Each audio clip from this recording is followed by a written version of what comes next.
Hello everyone, this is Swapna from the channel The Tech Outlook. In today's video, I will be talking about how to use composite primary key as a foreign key. Before that, I will request to those who haven't subscribed my channel and please click on this bell to get notification of new videos. Now, what is composite primary key? Composite primary key is nothing but the combination of one or more than one attribute. When it acts as a primary key, it is nothing but composite primary key. More than one attribute will become a primary key for that table. So here I have taken an example of two tables, staff and department. The first table, staff, which has attributes staff ID, its data type integer, subject ID integer, staff name, and then class, to which class that staff is teaching, and the primary key.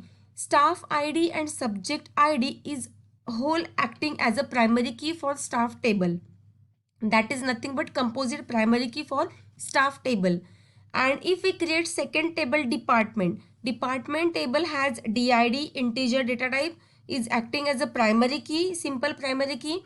Department name, its data type, and then here we are referring primary key of staff table in the department table.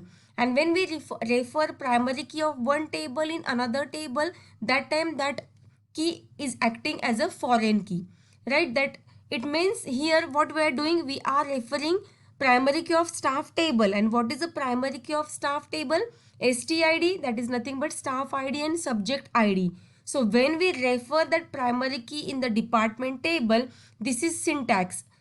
Firstly, we have to initialize it with its data type. So staff ID integer, subject ID integer.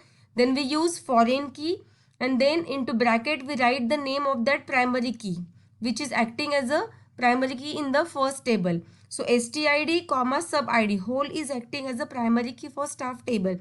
So here it will become as a foreign key. And then here we are using references keyword. References means what?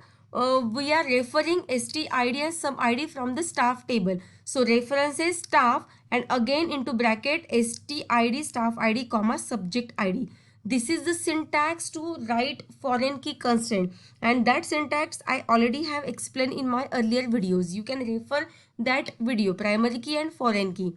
So here I have explained about how to declare composite primary key and how to use that primary key as a foreign key.